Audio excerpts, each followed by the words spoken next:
Well, my friends, how are you doing? Welcome to PMP 2024 Live. It's always a pleasure to be with you, those of you who are on the journey to getting certified to being a PMP.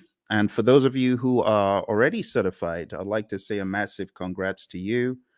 Really excited to be able to meet with you once again. So don't be a stranger. Let me know where you're calling from or where you're listening to me from. And for those of you that may have any questions, now's a good time to begin putting the questions in. But the purpose for our meeting today is to once again realign your journey towards PMP exam success. Okay.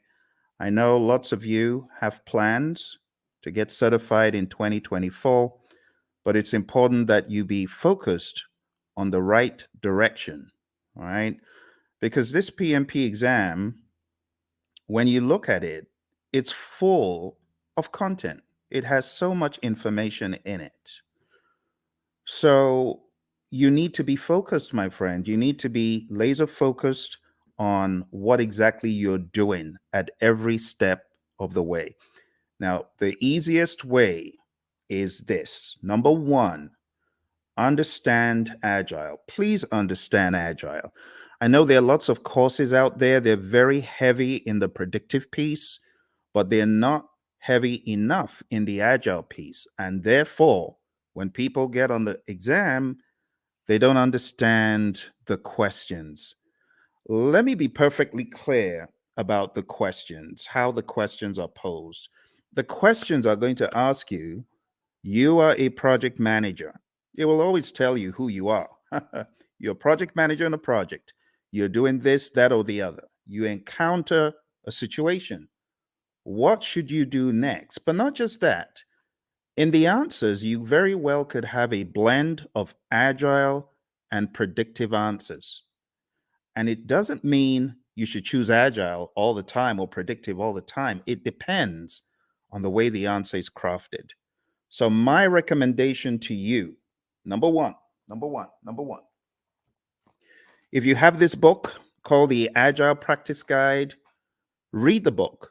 If you've been for one of my courses and you have Agile book, this one, if you have Agile Principle Raw and Uncut, please read the book.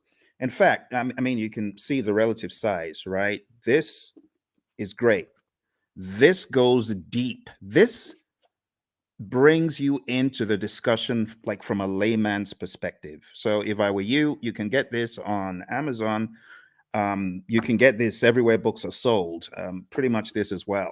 So I would recommend, if you are weak in Agile, beef up your Agile understanding to the point where you know pretty much where the question is going, right? You got to know from an Agile perspective the values, the philosophies, the thought processes, like just vanilla flavored values. Know your values really well, right? Just know through this work we've come to value individuals and interactions over processes and tools, working product over comprehensive documentation, customer collaboration over contract negotiation, responding to change over following a plan.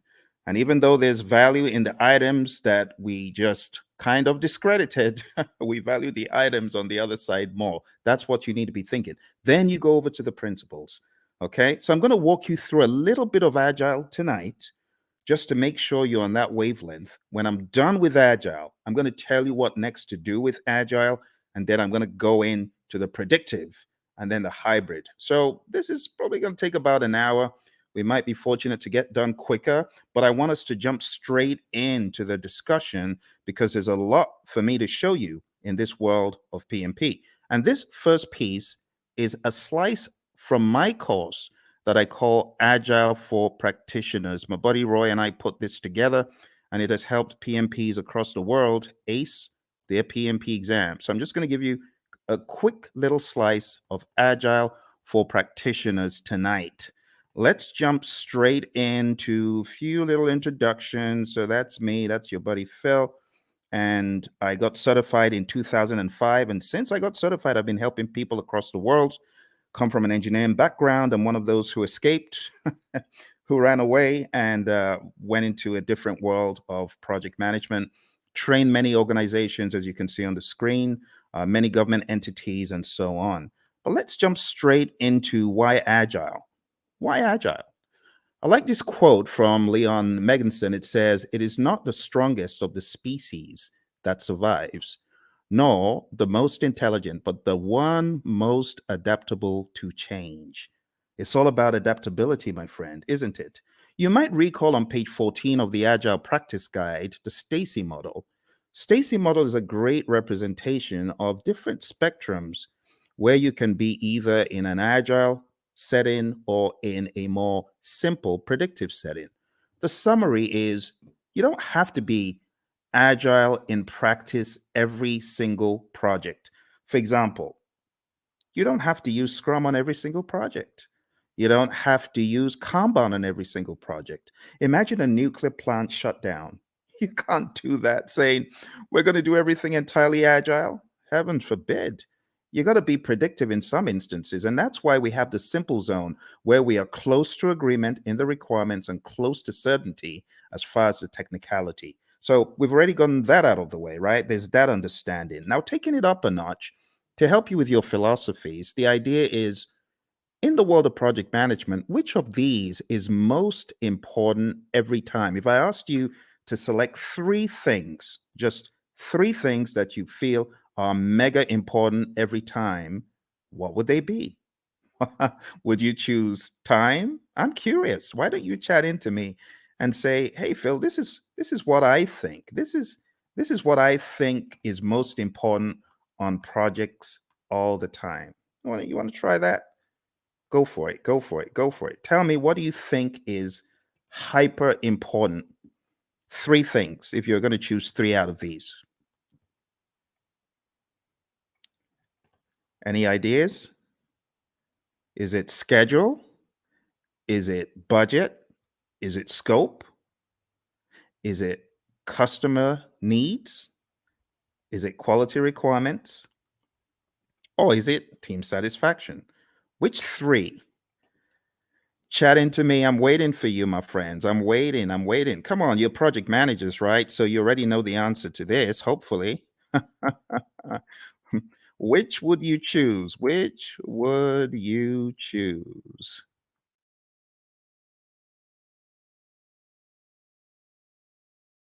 All right. Which would you choose? Everyone's trying to be all cute here. All right. Well, what I would choose is probably not the first one because delivering on schedule, if I don't deliver quality, is going to be frowned on. Won't you? Don't you agree? If I delivered on schedule, but my customer is not happy, what good is that? Right? What about delivering on budget? You deliver on budget, but your customer is not happy. You got issues. You see where the train is going now? So, in order to answer this question, you need to ask, what about the customer? That needs to be actually one of the first things, but it's not the first thing that you think about. You know, the very first thing you should think about? The very first thing you should think about is the restaurant analogy. Have you ever been to a restaurant and you made the mistake of being mean to the waiter and they're going back there and you're wondering, oh my goodness, I shouldn't have done that. Who knows what they're going to do to my food? Has that thought ever crossed your mind? Well, it's the same thing when it comes to the world of project management. Because if you are not satisfying your team members, the likelihood is your customer may not be satisfied because the team may not put in their best. But if your team is satisfied, and I'm not talking salary now, I'm just talking being mindful and being empathetic and ensuring that the team has what they need. You know, the Agile Manifesto talks about giving the team the environment and support they need. When you do that, you're likely to have the team meeting quality requirements, delivering on budget, schedule, scope, and the customer is likely to be satisfied. All that good stuff. Okay, so the best answer to this, I don't know if you noticed, this said all plan scope. So you don't have that mindset of, oh, we have to deliver everything. In the world of Agile, no, that's not our mindset. Our mindset is we got to deliver value. It doesn't have to be all the scope. So I was looking for you to choose the bottom three. That's what I was looking for, just the bottom three: customer, quality, and team. Now, moving on to the next part where we're going to go pretty quick. This is what I was talking about, right? The Agile Manifesto values, which I've already covered, and then the Agile Manifesto principles. I'll just summarize them. Number one, customer obsession. Number two, welcome changes, even late, for the customer's benefit. Number three, deliver working product frequently. We want this to be shorter than 2 months because things change rapidly. You want feedback. You want to put it back into production. You want customer engagement. If it's far beyond 2 weeks, your customer may be disengaged. Number four, business people and developers working together daily. Number five, building projects around motivated individuals. I mean, that's common sense. No one wants to build a project around a demotivated team, right?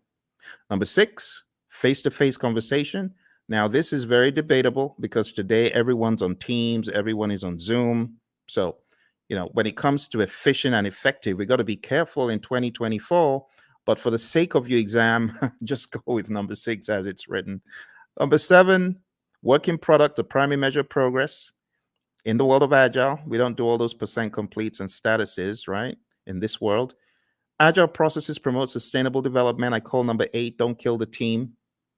The don't kill the team principle. Number nine, continuous attention to technical excellence and good design enhances agility.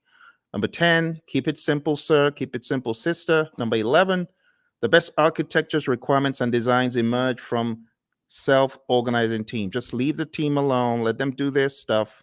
You hired adults. You hired experts. They'll get it done better than when they were meddled with. And number 12, at regular intervals, the team reflects on how to become more effective. They tune and adjust their behavior accordingly. Doesn't always have to be the retrospective. This could be just a way of life, a day-to-day philosophy. And that's the Agile Manifesto. You do really need to know this well before you exam, okay? Now, let's go a step further. There is one more thing in the world of Agile that I like showing, and that is a difference between the predictive thinking, which is encapsulated on the screen right here. You can see in the traditional world, scope is fixed.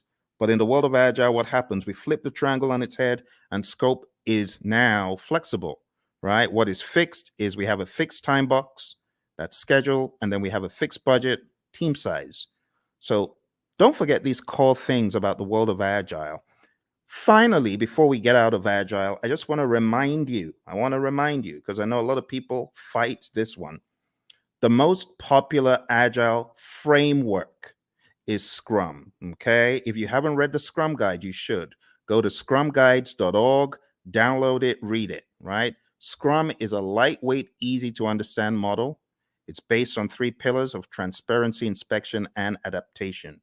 This is a sequence of activities. What happens? Number one, we have a product backlog, and it's a list of all the things our customers want. Then we have an event. It's called sprint planning. Sprint planning is where we meet to decide what we're going to get done in the sprint. As a result of that meeting, we get a sprint backlog. Once we get our sprint backlog, we then have our marching orders. We are already in the sprint, technically, once we start the sprint planning event. But the next event that happens is the daily scrum. The daily scrum is something that we do every 24 hours. Don't say, oh, we do a weekly daily scrum. No, that's not a daily scrum. It has to be daily. So the daily scrum is where the team meets. They meet as a sync up meeting. It is not a status meeting. Please don't choose that on the exam when they give you the trick question that says the daily scrum is a what? Don't choose status meeting. It's not a status meeting. It's a planning meeting. It's a sync up meeting. There's a difference. So it's not status. Don't think status. We could either answer the 3 questions, and with a mature team, you don't need to pass the mic around. They know what to talk about, right? But some teams prefer to not answer the 3 questions. They prefer to walk the board or just do some other configuration, right? Some very mature teams, they may not even walk the board or answer the 3 questions. But for the sake of your exam, understand that the 3 questions is pretty staple, and then the walking the board. It's talked about in the Agile Practice Guide, okay? Then the sprint, how long is a sprint? 4 weeks or less in the world of Scrum. In the middle of the Scrum, a lot of teams these days, and I really want to call your attention to a very subtle fact regarding your exam. I'm going to have to go to that book again.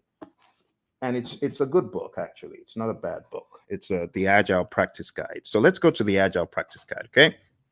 So looking at the Agile Practice Guide, I want to point out to you that there are a number of things the PMI accentuates on page 50 forward.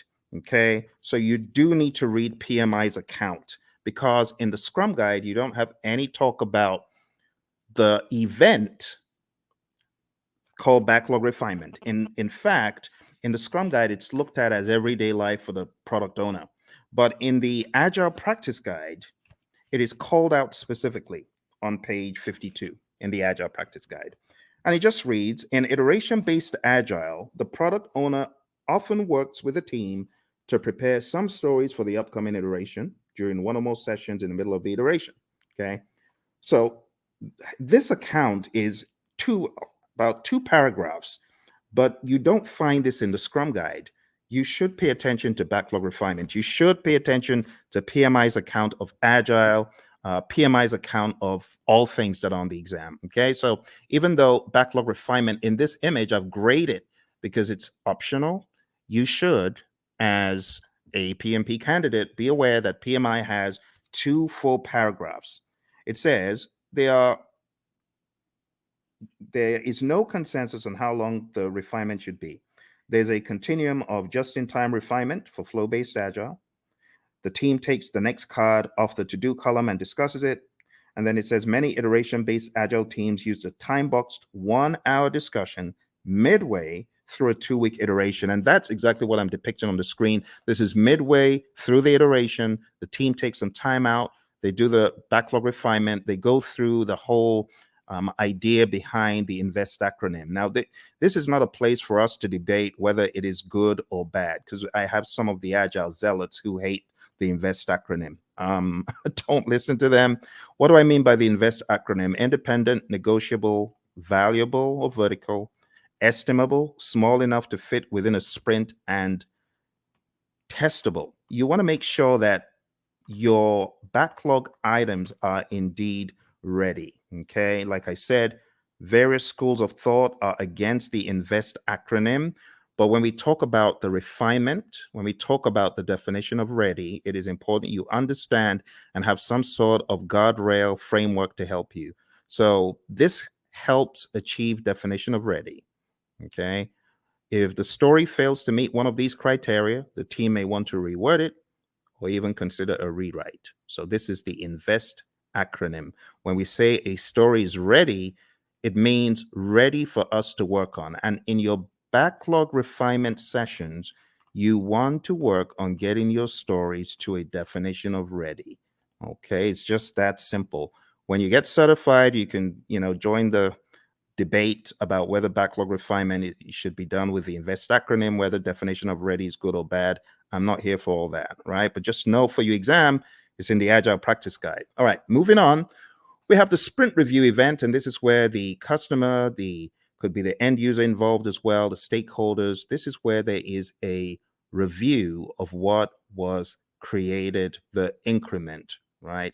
And just be aware that the sprint review event is not a gate before you can release value, right? You can release value all through the sprint. It doesn't have to be one time. And in fact, you could get to the end of a sprint and you may not have a featured enough item, so you may not actually release. That's why we call it a potentially shippable increment. Lastly, we have the sprint retrospective event. And in the sprint retrospective, you already know this, I'm sure. This is where the team reflects, they look at what they could have done differently, what went well, what didn't go so well. It could also be a great team bonding exercise, and it's generally closed off to the Scrum team. And when I say Scrum team, I'm talking about the product owner, the Scrum master, and the developers, okay? So feel free to put any questions in there if you've got any questions for me, because I know for some of you, we have already gone through an extensive 35-hour course. You already know a lot of this stuff, but you might have forgotten some of it. For your exam, you got to understand the roles really well. The product owner role, I highly advise you to dig into PMI's Agile Practice Guide and understand their perspective of what this role does. I also advise you to look into the Scrum Guide to get a better idea of the product owner's role. I call the product owner the Chief Value Officer. Also, understand what the Scrum Master does. The Scrum Master is a coach, not just a coach for the immediate team, but also a coach for the entire organization. This is someone who should be a champion, in my mind, for Agile and someone who should be making change on a grander scale. When you get into the nitty gritty of your exam, you do need to know the 5 events. So the sprint, understand that in the world of Scrum, it's 4 weeks or less. Understand what sprint planning is all about. As I said, one of the things you should do before coming into sprint planning is you should have done some backlog refinement. So all your time isn't going on breaking down those huge monster epics or just realizing what exactly the customer was asking for all along. This is where the product owner needs to wear the hat of Chief Value Officer, understand what should have come next. And when you get into sprint planning, it's generally going to go a lot smoother. The daily scrum, as far as this is concerned, the 15 minutes is pretty standard. It's non-negotiable for your exam. Just know that 15 minutes is a time box. When it comes to backlog refinement, like I said, we want our stories or our requests to be sprint ready. Again, in industry, there's the debate of, well, stories aren't needed in Scrum. They're not in the Scrum Guide. Yes, but for your exam, understand what stories are. I have to say these things because the landscape of Agile is changing very rapidly. When it comes to the sprint review, it's showcasing working product to the stakeholders. It's important that we don't relegate it to just a mere demo, but we see this as a working meeting. We can use this meeting to discuss metrics, what was not done and why. Delivery team demos the working product. The customers may even test it out. Physical products. We have a client of ours who had this physical autonomous vehicle, and customers could get to actually test out such things in a demo. All right. And then the retrospective, like I said, it should be a safe space. You want to understand what worked well, what didn't work well, and you could have some items that you take back to put into the product backlog for the next sprint so that you can improve on those items. But this is not mandatory. It used to be, but it's not mandatory anymore. Okay, a few quick memory joggers. A list of some of the long list of requirements, only those to be done in a sprint. Okay, I'm going to move very quickly. So these are just joggers for your memory, right? Since it says some, it is not talking about the all-encompassing product backlog. This is just talking about the sprint backlog. What about this one? The product backlog is prioritized and owned by whom? Okay, I've already given you the answer to this earlier on. So this is talking about the Chief Value Officer, aka product owner. All right, how about this one? The first event of a sprint is what? Okay, if you were listening in the beginning, you would have gotten that it's the sprint planning event. All right, let's go to the next one. The average length of a sprint used in most firms. If you use the world of Agile philosophies in your firm, you probably know the answer to this one. All right, so the best answer to this, my friends, is not the 1 month. I said 4 weeks or less, but in industry, the sweet spot is 2 weeks. All right, let's move on to the next one. The end result of the sprint is known as what?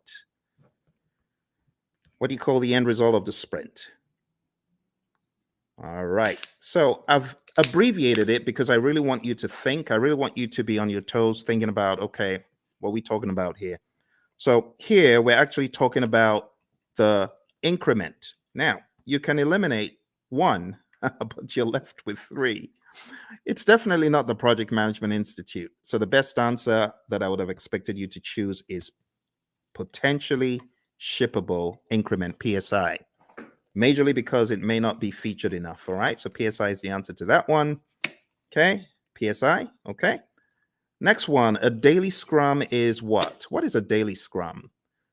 Is a daily scrum a planning meeting, a status meeting, a phase gate, or resolution meeting? Hey, Lawan. Lawan, good to see you. Lawan is one of our PMP gurus. She's already certified. And Lawan's got some other certificates, haven't you, Lawan? So very nice to see you. Nice surprise. What are you working on now that you're a PMP? Tell me what you're working on. I'd love to know. All right. So the daily scrum, Lawan said it's A, and she's correct. It's a planning meeting. We don't want to think of it as a status meeting. That will be an immediate zero. So don't do that. All right. Next one, priming the backlog and preparing it for the next sprint through discussions and reprioritization actions is what?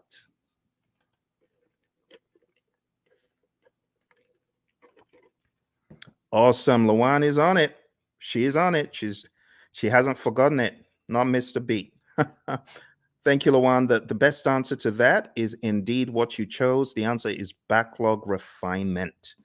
And backlog refinement, we talk about it as being not mandatory as far as an event, but in the Agile Practice Guide, we see it there front and center. All right. The potentially shippable increment should be shown to the customer in a demonstration. This is known as what?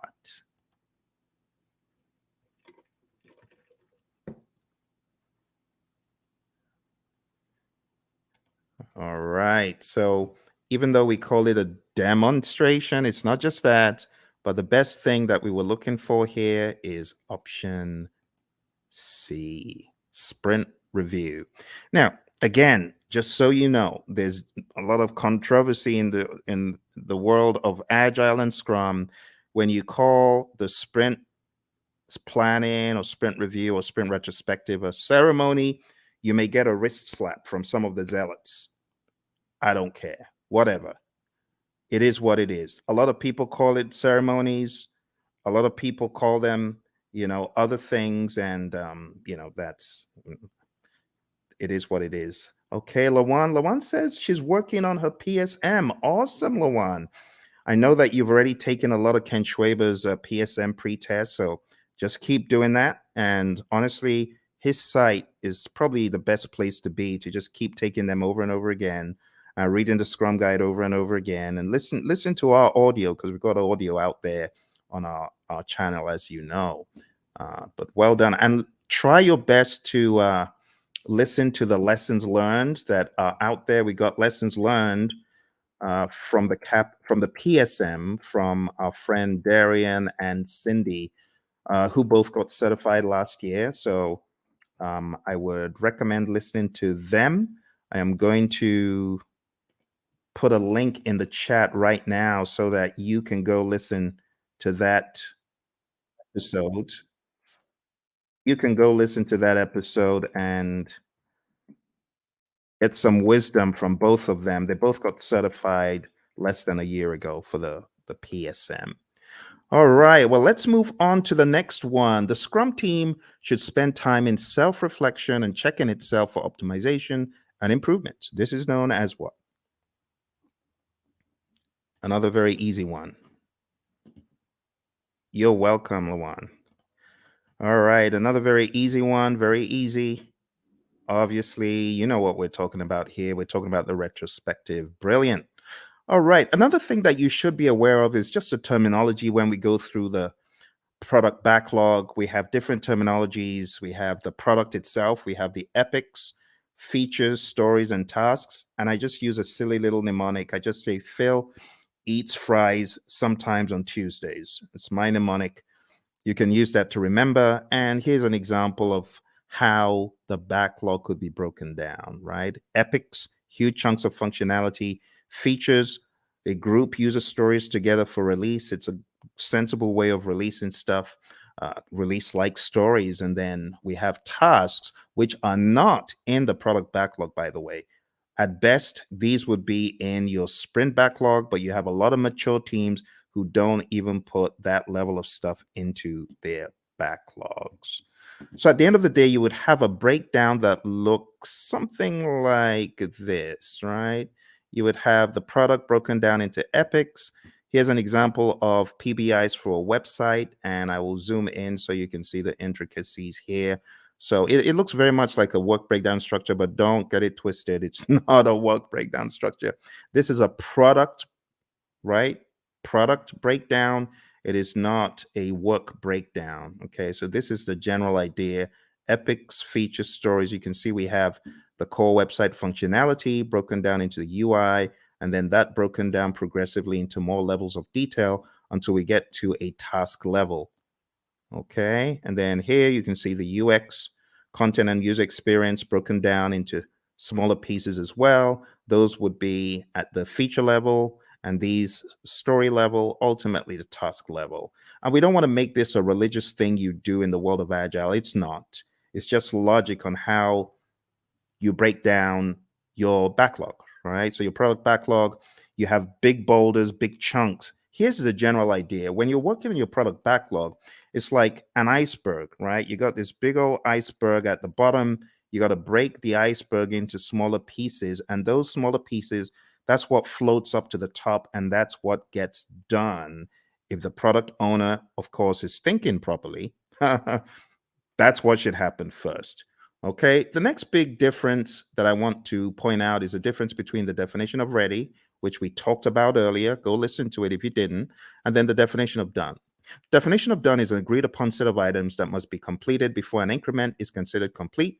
Do not mix this up with the acceptance criteria at the back of the card. The acceptance criteria, of course, could be one of the items that we are looking to be complete, looking to have met the requirements.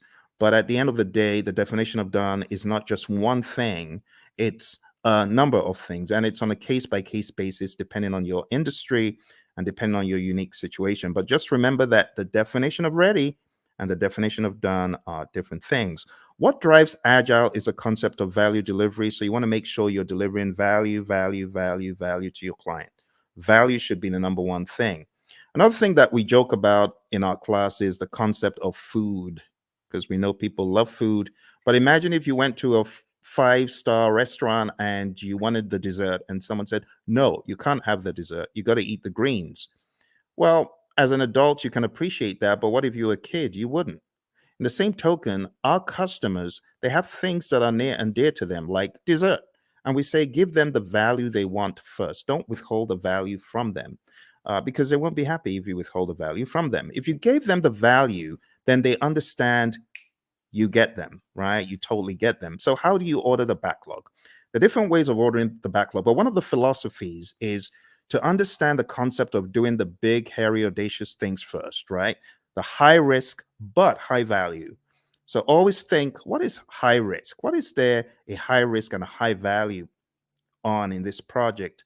If there's a probability that you won't get a high value item done, that could be bad. So what should you do? This is just basic project management common sense. Do the riskiest stuff first. And if you do the riskiest stuff first, there's a likelihood that you will at least get them done. If you don't do the risky stuff first and you do it last and then you don't get it done and the time box is over or the number of iterations you promised is over, that's no good. So we often say high risk, high value first, low risk, high value next, low risk, low value next. And then why do you even want to do those in the top left quadrant? Why do you want to do high risk, low value? It doesn't make sense. There's so much risk in it, low value, it could actually tank the entire project.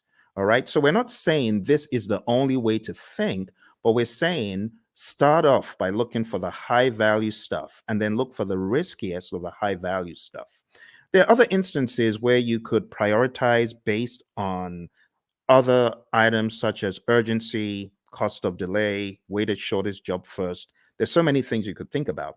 So when we think about ordering the backlog, the job of the product owner is a rather interesting one because the product owner has to think so many things: revenue, demand, importance to end users, frequency of use, the risk of not having it, and so on and so forth. So as a product owner, your thinking always needs to be what is most important. Now, the product owner sometimes falls into the fire alarm trap, which is pandering to people who are shouting the loudest. That is not the way to do it. You want to use more sensible criteria like NPV, ROI, Moscow, and Kano, which are really just categorization techniques when you think about it. Weighted shortest job first could be another one, and the risk adjusted backlog, the concept of the risk adjusted backlog. So there's so many pieces that you need to master for your PMP exam, but ultimately, you're going to understand that Agile is front and center because I cannot tell you how many people have cried. My Agile was so huge on the exam. I was not able to answer the questions quickly enough. It took me such a long time to read them and things like that. So you got to be ready. Scrum is definitely the big number one framework for the world of Agile for your exam. And then the number two framework that I would highly advise you to hone in on is Kanban. Just understanding how Kanban is structured, what it actually means when we say limit your whip and why we say limit your whip. Understand what a board could look like when you have the whip limits up top there. Understand what it means when we say the lead time, the cycle time, and things such as that. And understand this concept, because while it may not be tested on the exam, it's good to have the Agile philosophy of there's a cost for delaying delivering value to your customer. If you're not delivering value quickly enough, then your customer could tank, your customer could fall off the radar, your customer could go out of business. So we want you to have that mindset, okay? And last but not least, I'll just say have a mentality of the shuhari, right? Alistair Coburn brought this into the world of Agile from the world of Aikido, and it's just a great philosophy to understand. You got to go through a period of blind obedience. So I remember when the PMI Phoenix chapter brought the whole CSM bandwagon to our chapter, and I was one of the people who jumped on it. And our trainer was receiving a lot of consternation. Tom Meller was receiving a lot of consternation from the PMPs because they felt, what is this? This doesn't make sense. Why should we do this? Don't criticize our project management and things such as that. But blind obedience is best. Honestly, if you're coming into the world of Agile, just leave all your predictive stuff at the door, because I was in the world of predictive for eons, but I had to embrace, as they say in the military, embrace the suck. I had to embrace what Agile was bringing, the change in mindset. And not until I embraced it and I went fully in did I fully get it. So the blind obedience stage is really important. After the blind obedience, you get to the hard stage, consciously moving away from the rules, detaching, breaking free. And when you have done this for a period, you now understand the why, and you are just on autopilot Agile when you get to the restage. You're unconsciously finding an individual path to go beyond or transcend. So, my friends, for your exam, this is the first piece that I wanted to introduce to you because Agile is big. It's really big. Now, if you haven't already realized, your exam is going to be based on people, process, and business. And people, process, business could cut across the world of Agile, or it could also cut across the world of predictive. Yes. And that is why I should not say the 12 principles. 12 principles are important. That's in PMBOK 7. So let me just get the 12 principles out of the way for a quick second. 12 principles. Let's talk about that. So for those of you that haven't read about the 12 principles, I want you to download a PMI PDF. I'm going to try to put that PDF in the comments below. So PMI 12 principles. I'm going to share a very, very helpful PDF because it could help you. Like if your exam is tomorrow, you obviously aren't going to have time to read this book, even though it's not as big as the 6th edition, but it's still a significant effort. But maybe, just maybe you could go through the 12 principles in this PDF. So let me show you what is in this PDF. And this will be a very quick run through because the philosophies are quite important. Okay, so let me share this with you. The philosophies in the 12 principles. Let's go very quick. So you can see the 12 principles over here, right? You can see stewardship, team, stakeholders, value, and so on. Let's start from stewardship. Going all the way back to stewardship. So this just says you've got to be a diligent, respectful, and caring steward. All of those things there are extracted from the PMBOK 7th edition, and this is kind of like the most significant part of the book in my mind. So if you open up the PMBOK Guide 7th edition and you go to page 24, okay, I want to make it very clear, very clear. Okay, here, this is it. This is it. I know it looks transparent, but this is it. PMBOK 7th edition. So if you go to PMBOK Guide 7th edition and you go to page 24, it says, be a diligent, respectful, and caring steward. And that's what you see here, stewardship. Stewardship includes integrity, care, trustworthiness, and compliance. And the summary is this: act responsibly to carry out activities with integrity, care, and trustworthiness while maintaining compliance. And that's it. Let's go to the second one. Number 2, team. So if you follow me to the next one, page 28, it just says project teams are made of individuals who wield diverse skills. And the summary is create a collaborative project team environment. That's the summary. All right. Next, we go to stakeholders. And the principle about stakeholders is one of collaboration. It just says effectively engage with stakeholders. Number 4, value. I've already talked about value today, and this just espouses that same idea. Focus on value. If it's not valuable, don't do it. Continually evaluate and adjust project alignment to business objectives and intended benefits and value.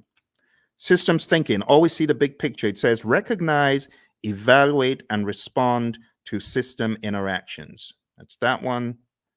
Going over to leadership. Leadership is all about being bold, taking those leadership decisions, making them. It says demonstrate and adapt leadership behaviors to support individual and team needs. So here, I would say definitely know the Hersey-Blanchard model, the 5 stages of team development, things like McGregor's theory, Herzberg, Vroom, McClelland, all those, you should have an idea about those. But understand that leadership is all about influence. There's a difference between leadership and authority. You got to know that, okay? Even in the power interest grid versus the influence impact grid, there's a difference between power, authority, and influence leadership, okay? You got to remember that. So demonstrate leadership behaviors. Moving on to tailoring. Tailoring, it says tailor based on context. The summary is you cannot throw the entire PMBOK guide or guides or process group or practice guide at every single project. All right, next one is quality. It says build quality into processes and deliverables. You got to think quality. It says maintain a focus on quality that produces deliverables that meet project objectives and align to the needs, uses, and acceptance requirements set forth by relevant stakeholders. Let's move on to complexity. Complexity, it says navigate complexity. The best way to navigate complexity is to understand the dimensions in it. The dimensions, human behavior, system behavior, uncertainty itself, and ambiguity, and technological innovation. There's a difference between these two. So let me go over these on page 51 very quick for you. Ambiguity is a state of being unclear. It says of not knowing what to expect or how to comprehend a situation. Then it says uncertainty is a lack of understanding and awareness of issues, events, paths to follow, or solutions. The summary is this. PMI is saying complexity is a characteristic of a project, and you as a project manager, you need to know how to manage it. How do you manage complexity? Let me take you back in time to the Stacey complexity model, remember? Now, how did we say we would work on complexity? We're going to break things down into smaller pieces, do things in iteration. Sounds like Agile, right? Because that's what we're talking about. All right, number 10, optimize risk responses. It says continually evaluate exposure to risks, both opportunities and threats, to maximize positive impacts and minimize negative impacts to the project and its outcomes. Number 11, embrace adaptability and resiliency. It says build adaptability and resiliency into the organizations and the project team's approaches. It says most projects encounter challenges or obstacles at some stage. The combined attributes of adaptability and resiliency in the project team's approach to a project help the project accommodate impacts and thrive. Adaptability refers to the ability to respond to changing conditions. Resiliency consists of 2 components: the ability to absorb impacts and the ability to recover quickly from setback or failure. Last but not least, we have number 12, one of my favorites, and this says enable change to achieve the envisioned future state. It says prepare those impacted for the adoption and sustainment of new and different behaviors and processes required for the transition from the current state to the intended future state. Here's the deal, my friends. If you're ever going through change, just remember that people are different. Some people cannot absorb change very well, and others can. So you must approach it from a humanistic standpoint. You have to be empathetic. You have to understand the J curve, the way the J curve works. People are going to be in that valley of the J curve, pondering and wondering, how does this impact my life? They're going to be down in the dumps. So what the PMI advocates quite a lot is sense-making sessions. Don't forget the people. All right, and that's pretty much it for PMBOK 7. For those of you who have been asking the question, Phill, does that mean I need to just read the entire PMBOK 7? I've told you, listen to what I'm telling you. Read, I've given you one PDF. Can I give you one more PDF from the PMI? Let me give you one more PDF from the PMI. I'm going to give you the domains PDF because I know some of you, you're still wondering, but what about the domains? I need to know the domains. Okay, I'll show you the domains. You want domains? We'll go to domains tonight. I'll show you. So here we go. Here are the domains. Okay, just to ensure that your curiosity is satisfied, there are 8 domains in the PMBOK Guide 7th edition. Now, stay with me because I know some of you are fixing to run away. Stay with me. Okay, I got to explain this. This is PMBOK 7. This is PMBOK 6. PMBOK 6 is a wildebeest. It's huge, right? It has 756 pages. This one, on the other hand, has 300 something pages. However, when it comes to predictive project management, this does not do a good enough job, which is why the PMI have included in their library something called Process Groups of Practice Guide. And that took from the now out of publication 6th edition, and they put together Process Groups of Practice Guide to walk people through the knowledges and process groups. Because, should I just be honest? People ain't buying the domains. People are like, we've known the process groups and knowledges for the past 2.5 decades. Why are you giving us? It reminds me of the Israelites. Why are you giving us this stuff to eat? Why are you giving us why are you giving us PMBOK 7 to eat? So let me show you the summary, okay? Let me show you the summary. Here is the domains, okay? I've put the domains in the chat. Now let's share the domains very quick.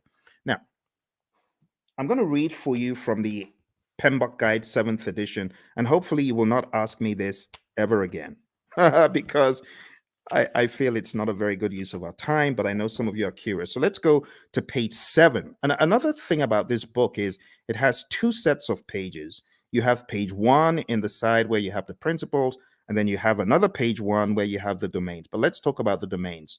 Listen carefully. It says, a project performance domain is a group of related activities. That's the difference. It did not say a group of processes. You get it? A group of related activities that are critical for the effective delivery of project outcomes. Project performance domains are interactive, interrelated, and interdependent areas of focus that work in unison to achieve desired project outcomes. There are 8 project performance domains. Number 1, stakeholders. Number 2, team. Number 3, development approach and lifecycle. Number 4, planning. Number 5, project work. Number 6, delivery. Number 7, measurement. And number 8, uncertainty. Let's go through them hyper quick. Stakeholders is all about your care for your stakeholders, understanding that you need to effectively interact with them. In other words, you need to manage their engagement. The team domain is all about caring for the team, team health, and team optimization. Development approach and life cycle is all about selecting the right development approach. Is it going to be agile? Is it going to be predictive? Is it going to be incremental? Is it going to be agile? And then going down into the smaller silos, is it going to be Scrum? Is it going to be Kanban? Is it going to be TDD? Is it going to be ATDD that we use here, right? And so on and so forth. Planning is all about planning the project. It's that simple. Project work, as it says here, addresses activities and functions associated with establishing project processes, managing physical resources, and fostering a learning environment. Watch this. Project work is associated with establishing the processes and performing the work. Boom, performing the work. That's the direct and manage project work process and everything connected to it. So just think executing. The next one is delivery. This just makes sense. You create a product, service, result, feature, function. It needs to be delivered. And that's what you're doing in the delivery performance domain. It addresses activities and functions associated with delivering the scope and quality. You see those two? Scope management, quality management. I told you you were not missing anything. That's what these domains are all about. The next one is measurement. Now, this one, I must say, is a worthwhile inclusion in the dialogue, because a lot of times you have individuals who are measuring stuff and their measurements are probably not sensible. For example, a company my buddy Roy worked with, the company said to the testers, we're going to reward you if you find bugs. The more bugs you find, the more rewards you get. So these people aren't stupid. Of course, they had friends who were developers. So the developers started cranking out some soft bugs, not really malicious bad bugs, just soft bugs that will get their buddies a reward. What a ridiculous metric to measure. So don't measure the wrong thing. That's what this is telling us. Measure sensibly, and also be aware of the vanity metrics phenom. Don't fall into the trap of vanity metrics. Actually, the PMI has a very good breakdown of why you should be very particular about metrics. It says on page 96, we have leading indicators and lagging indicators. So be aware of what you're measuring. Is it a leading indicator predicting changes or trends, right? Leading. In other words, the metric is smart. The metric tells you what is about to happen before it does. Or we have lagging indicators. Now, lagging indicators, I'm not saying they're dumb, but they measure deliverables or events after the fact. Okay, so leading indicators, that's your magic right there. Lagging indicators, not bad. They're still helpful, but it's after the fact. And it says what to measure. You got all sorts of things on page 98, which is a good breakdown of what to measure. We go into the concept of baselines, business value, net promoter score, mood chart. I would highly advise at least understand some of the basic metrics in project management just in case they come up on your exam. So benefit cost ratio or cost benefit ratio, MPV, net promoter score, which is a measure of how happy your stakeholder is or willing to recommend your products or services to others, mood chart, and what else? That's pretty much it. There's some very good stuff here. So if there's one of the domains that I am excited about, I think it's this one. This is definitely value to the project management narrative. On page 112, we have my favorite, the vanity metric, a measure that shows data but does not provide useful information for making decisions. Has someone ever told you to gather data and measure stuff that is just worthless? You know, for example, measuring page views of a website is not as useful as measuring the number of new viewers, because you could have had one viewer go in there 1,000 times, if you get what I mean. So just that whole idea is what we talk about in the measurement domain. Last but not least, we have the uncertainty domain. And it just says projects exist in environments with varying degrees of uncertainty. In that vein, the project manager needs to have a plan, a mousetrap for how to measure the usual suspects. There are 5 of them: uncertainty, a lack of understanding and awareness of issues; ambiguity, a state of being unclear; complexity, a characteristic of a program or project or its environment that is difficult to manage due to human behavior, system behavior, and ambiguity; volatility; and then risk. And honestly, that's it. That's it for your 8 domains. We don't really have to go any further. It would be a waste of time. Now, if you have any questions, I would love to answer your questions. We're going to be hitting about an hour very soon. But before we jump off the call today, there's one more thing that will be in order. And what I want to do next is just talk about the world, deeper world, the deeper world of project management by going into, it's the grid. The grid, everyone's like, oh my goodness, not that again. This grid is very important, my friends. It's important for your project management journey. I know a lot of people are not very keen on it, but trust me, you need this. You really need this. You really need this thing I'm about to show you. And it's the 5 process groups and the 10 knowledge areas. We have to go through it tonight. I couldn't let you escape without it. So I would like for you to get a pen and a paper. It's going to be a worthwhile experience. It's going to be good. Let's work on this together. And as I go through it, I want you to ask any questions. Okay, if you have any questions, now would be a great time to ask them. So, in the world of project management, according to the PMI, way back in time, there are 5 process groups of project management, and they're just 5 buckets. I just call them buckets of things that need to be done in order for us to get project work done. And when I say project work, I'm talking more about the work that the project manager and the team are going to do to manage the project. You see, there's a difference between doing the work versus managing the project. You hear the PMI talk about a product life cycle. That's all about doing the work. But then there's talk about a project management life cycle, which is really code for the process groups. So if you're taking this exam, what is going to help it become easy for you? I heard this again from one of our latest PMPs. Shout out to Lily, who got certified about 4 days ago. She said the same thing. This will help your exam. Highly recommend that you watch this over and over again and you work with me. I am going to be typing in all of the process names and I'm going to be explaining them to you. All right. So, why don't we get started with the first area of knowledge? Because we got I prefer extra money in cash at the top, or I prefer eating mangoes chilled.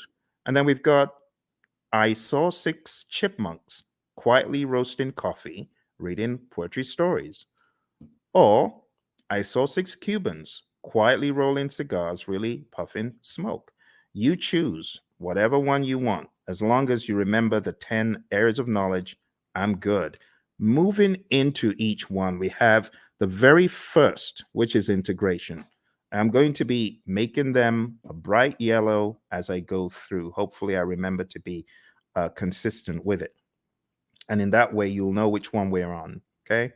So right now, we're going into integration. Let's make it a bright yellow. All right. So in integration, the very first thing that happens is the develop project charter process. And in Develop Project Charter, you are creating a document that authorizes the project. You, the project manager, could be working on this, but you don't necessarily have to, because if you've got a sponsor who is capable, they could create this by themselves. They don't need you to do it. But other times, they may ask you to do it. In fact, in a lot of companies, the project manager creates the charter, the sponsor signs off on it. So you have to understand that dynamic. All right. Next, going over to planning, the next thing you do in integration is you develop the project management plan.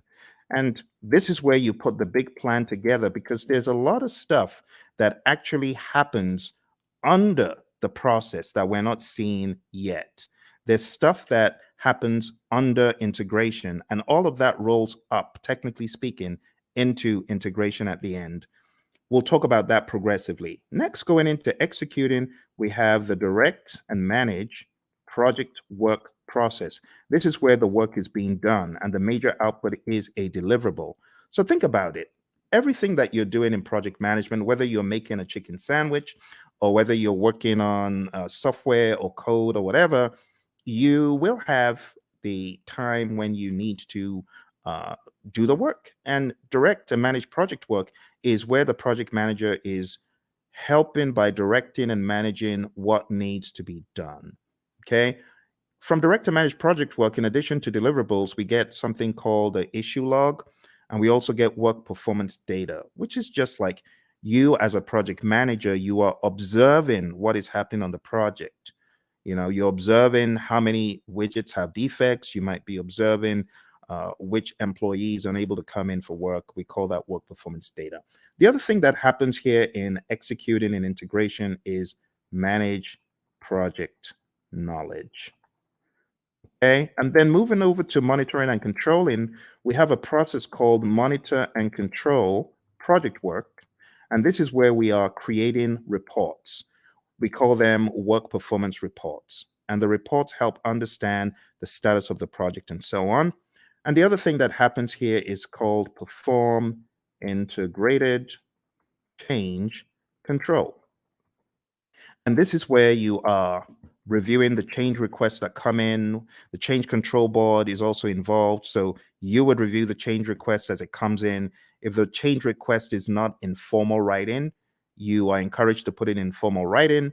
And then you review it, you do an impact analysis, and then you send that information to the change control board, and they can review the change request and decide whether it's going to be done or not.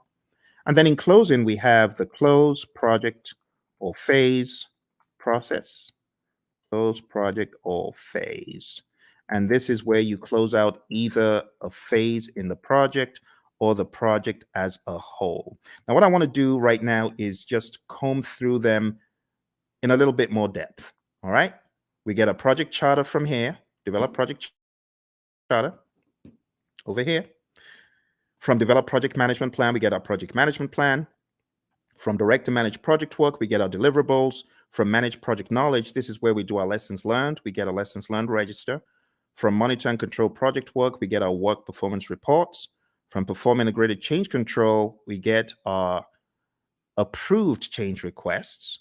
Remember, we could also say the change log is technically an output from here. But remember, your exam is not based on all these inputs, outputs, and stuff. They just help you understand the flow. It is important for you to understand the flow, my friends.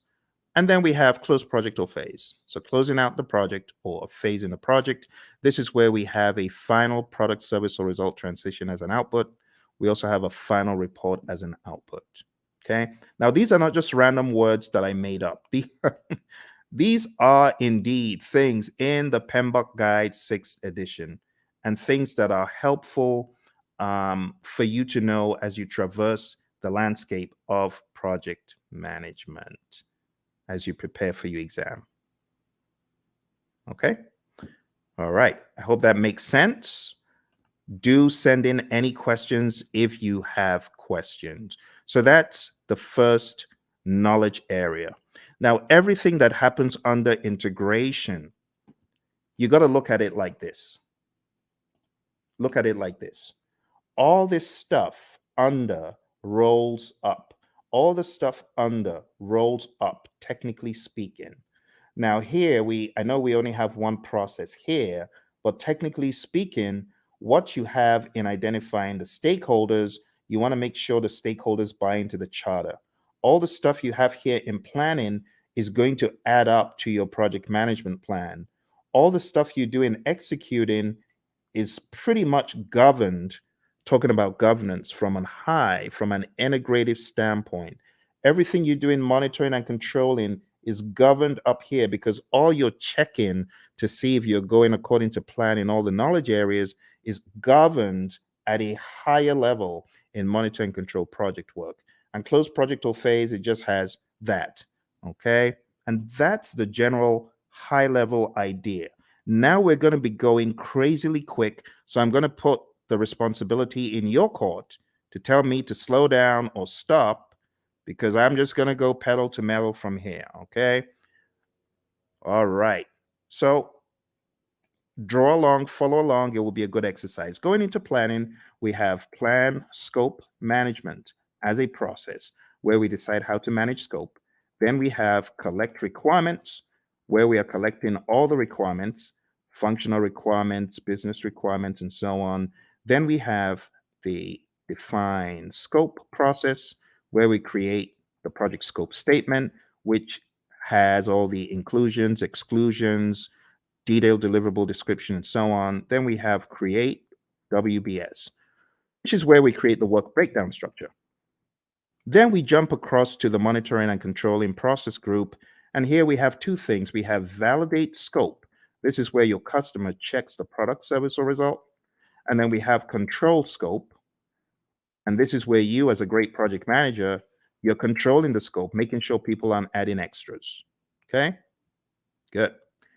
Let's move into schedule management. In schedule management, the first thing that we have here is plan schedule management. Plan schedule management is where you create a plan for how to develop and manage the schedule. Then we have define activities, where we list out the activities that need to be done. Sequence activities, where we put the activities in order of occurrence. And estimate activity durations, where we decide how long each activity will take.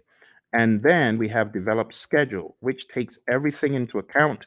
And voila, we have our final schedule, right? We also from here have our schedule baseline. Just to make sure you understand the difference, There's a difference between having a project schedule, which is a living, breathing schedule that you update just sensibly as a project manager, versus the schedule baseline, which is a particular version of the schedule etched in stone. So there is a difference between the schedule baseline and the project schedule, and it helps to know that. Last but not least, on the other end of the spectrum, we have control schedule, and this is where we ensure that our schedule is going according to plan. Okay? Be sure to ask any questions. If you have questions, I will be moving a lot quicker from here. Going into scope, we have three things we do. Three things in planning and one in the monitoring and controlling section. Here we plan cost management, and that's where we plan how to manage cost. Then we estimate costs. We estimate the cost for each line item, each task. Then we have determine budget. And this is where we roll all the task costs to a final total amount. And then lastly, here we have control costs. And this is where earned value lives. Now, when I say where earned value lives, this is where we use the earned value metrics. The earned value metrics could help us see trends where we're likely to end up, or previous performance across schedule and cost and even scope. Just remember for your exam, you need to remember SPI, CPI, CV, and SV. You need to remember that they all start with EV. They all start with earned value, right? That's an easy way of remembering. If it's a variance, what do? You subtract. If it's an index, what do? You divide. So that's another quick tip. And then if it's schedule, then if it's schedule performance index, plan value is the other thing. If it's schedule variance, plan value is the other variable. If it's cost related, actual cost is the other variable for cost performance index and cost variance. Okay, so let's zoom into that for the sake of those who may have forgotten. The big thing for your exam is really knowing what does SPI mean if it's 0.4, or what does CPI mean if it's 0.4. Anything less than 1 is bad for the indices, right? Greater than 1 means you're doing better than projected. Anything less than 1 is bad. Equal to 0 means you're equal to 1, I beg your pardon, for the indices means you're right on target. For the variances, if it's 0, it means you're on target. So if you have a 0 variance, that's good. If you have a negative variance, that's bad. If it's greater than 0, like if you have even a $5 cost variance or schedule variance, that means you are actually better than planned. Okay, so those could help you in your recall for the exam. I'm going to put them over here. I'm going to make them a little bit smaller because they're not really a process. It's just something to remember. All right, let's go over to quality. So in quality, we have plan, quality management, and we have manage quality, where we are actually carrying out our quality audits, manage quality. And last but not least, we have control quality. And in control quality, this is where we are actually checking the product, service, or result. Okay. For those of you just coming, we're doing an end-to-end coverage. It's a very rapid means for you to catch up on the PMP.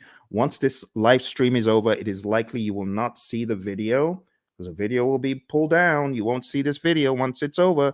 So if you're not able to stay, unfortunately, you will not see this video afterwards. All right, let's come out. Let's go back in. All right, there we have it. So we've got plan quality management, manage quality, and control quality. Moving on to the next thing we're talking about, we're going to talk about resources. Moving on to resources, we have 6 things here. We have plan resource management. We have estimate, activity, resources. And those two happen in planning. In executing, as far as resources concerned, we have acquire resources, we have develop team, and then we have manage team. And what are the differences? In develop team, this is where our team goes for team building, They get trained, they get educated in project affairs if they need to, or technical things. And then in managed team, this is where we give the team feedback. And last but not least, here we have control resources. All right. If there are any questions whatsoever about what you get out of the processes, please ask. I know I'm going pretty quick because I have so many videos about this stuff on the channel that I'm expecting that you might have maybe even already gone through some of those. Okay, let's go on to the next one. Next one is communications. And in the communications knowledge area, you're going to do three things. You're going to plan communications management. You are going to manage communications. In other words, you're going to communicate. This is where you're going to distribute information to people. This is where you could have reporting done in meetings. And last but not least, we have monitor communications. Okay. Again, I want to encourage you, if you haven't mastered this, this is important for your PMP exam. I know some people feel, oh, this is old stuff. Trust me when I tell you, I cannot count how many people I've heard from that this helped them put the big map together. So I really want to stress, if you haven't mastered this, please spend some time in doing so. Okay. All right. Let's make these a little bit smaller because we got a really big one coming up. We got risk. Risk is a significant beast. It's very, very big. So let's go on to risk. And risk starts off, as usual, with plan risk management. This is where we create a plan for how to manage risk. Then we identify the risks.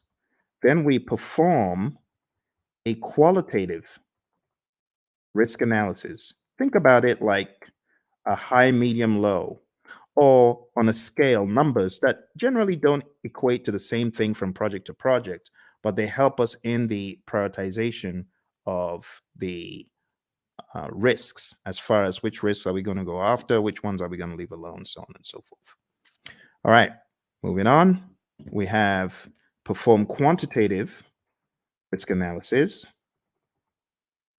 And this is where we analyze the risks from a numeric standpoint that is also dollar related or something quantitative like weeks. You could analyze from a schedule perspective, how many weeks, how many days, and that's an absolute. That is not qualitative. Or how much money is going to be the result of this risk as far as contingencies are concerned.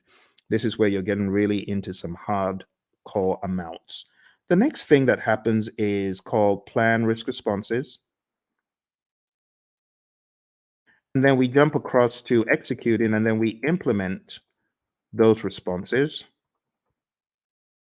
Okay. And last but not least, we have monitor risks. Now, when it comes to plan risk responses, again, I'll take some time out to talk about the A team, not Mr. T and the A team, but avoid, transfer, escalate, accept, and mitigate. Okay. So these five are your approaches for negative risk or threats. We also have another five for positive risk or opportunities. And I'm just going to put them here sneakily. I know it shouldn't be there, but I'm going to put them there because I want to share them with you. I call it EASEE, easy, right? Easy. It just stands for exploit, accept, share, escalate, and enhance. You got to know these really well. Look on the channel because I have videos. Avoid. Let me just blow this up a little bit so that you can see it a little clearer. Okay, let's blow that up. Okay, so avoid, and feel free to take screenshots. That's fine if you want to take screenshots, right? So avoid is avoiding the risk altogether, 100%. The risk doesn't happen or it doesn't impact at all. Transfer is transferring to a third party. Escalating is elevating the risk to either your boss because it's beyond your power or your authority, or you could escalate because it's affecting other parts of the organization. Accept is doing nothing. We have passive and active accept, and mitigate is reducing the probability of impact. On the side of the easy, which really should be here, but I'm just making this quick.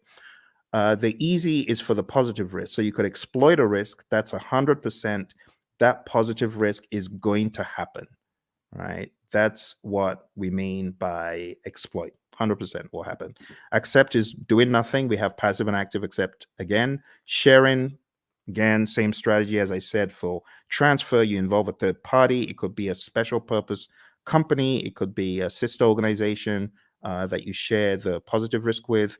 Escalate, again, escalating it to a higher power because it's beyond your project or because it's beyond your power. And then enhance is really just increasing the probability or the impact of the positive risk. All right, so that's risk, my friends. We are going pretty quick here, and we are going to be done before you know it. Let me go back and share the last pieces of information because we have just two more knowledge areas. Aren't you amazed at how quick that has gone? You know, in some courses, the entire 1 week is spent on that. They spent 5 days taking you through what I'm showing you in minutes. That's why you need to come to my course. Come to my course. I'll do a lot of time optimization for you. You want to join my course, go to hpmexam.com or go to tinyurl.com/elite PMP, or tinyurl.com/elite CAPM. I'm going to put those links in the chat because I know some of you are like, how do I join your program, Phill? Well, you just need to go to Elite PMP. You can start studying with me tonight, like right away. You can start studying with me right now, because if you sign up there, you'll be able to join immediately. It's on Udemy and costs 24 hours a day. You just decide when you want to join.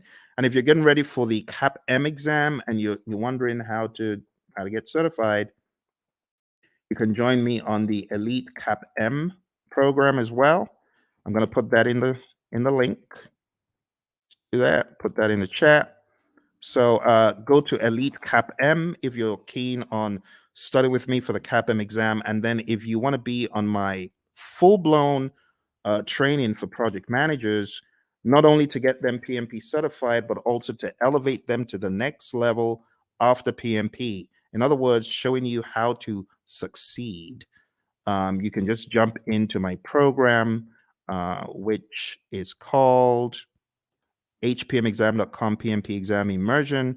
Let me put that in the chat as well for those of you who are curious, because I know some of you are feeling the training right now. You're like, my goodness, I just spent $2,000.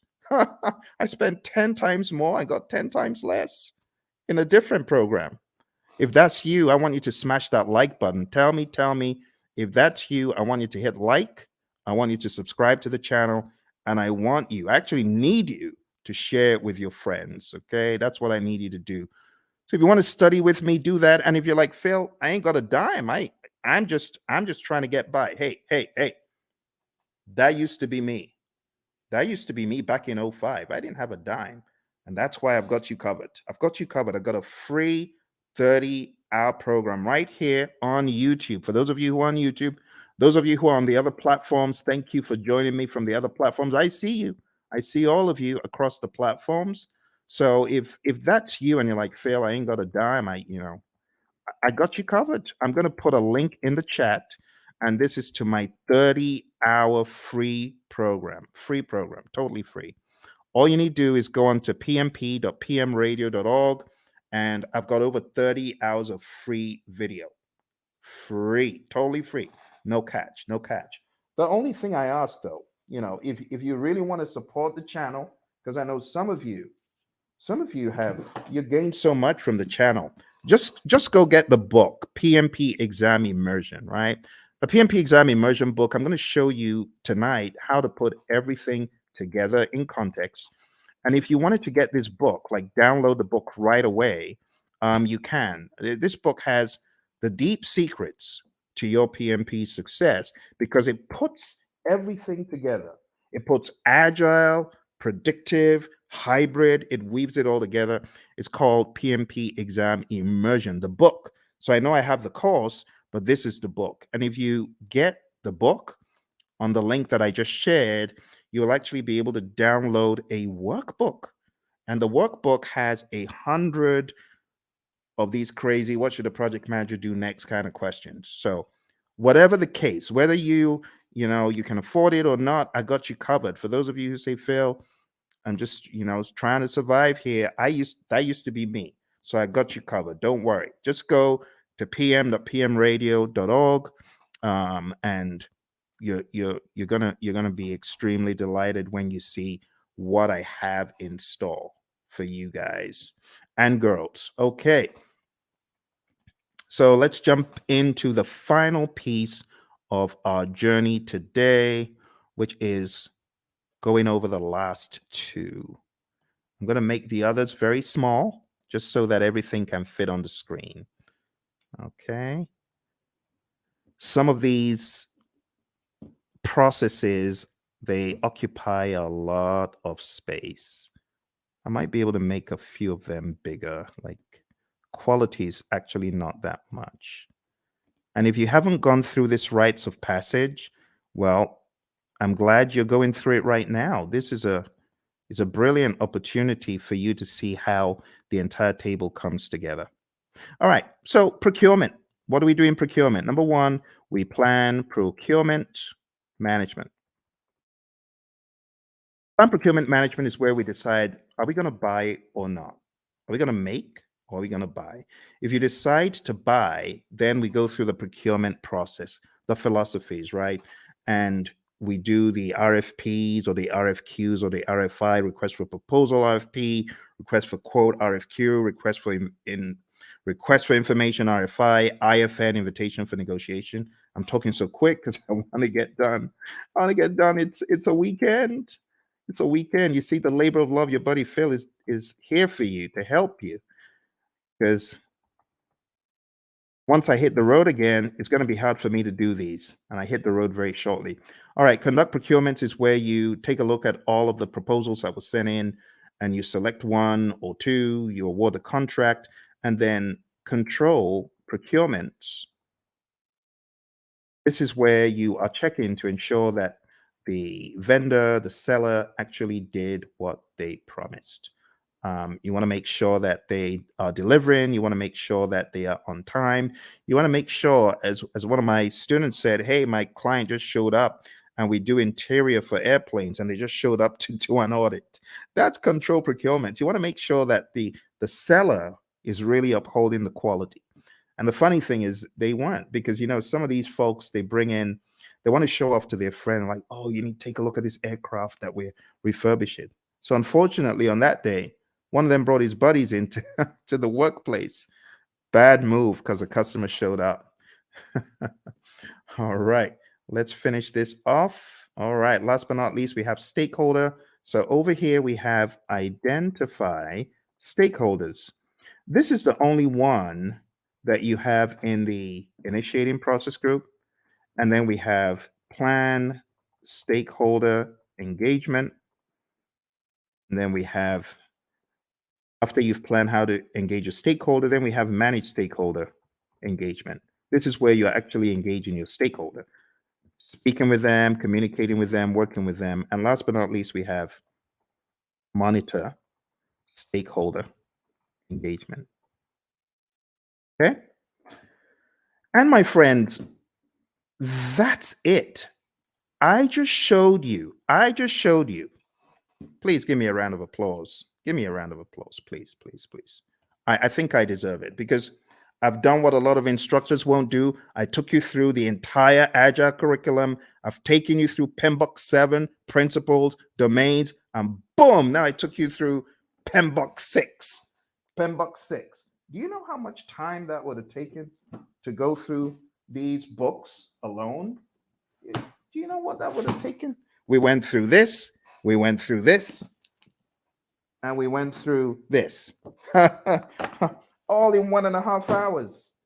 Please give me a round of applause. I need some likes. Please, please help me, help me.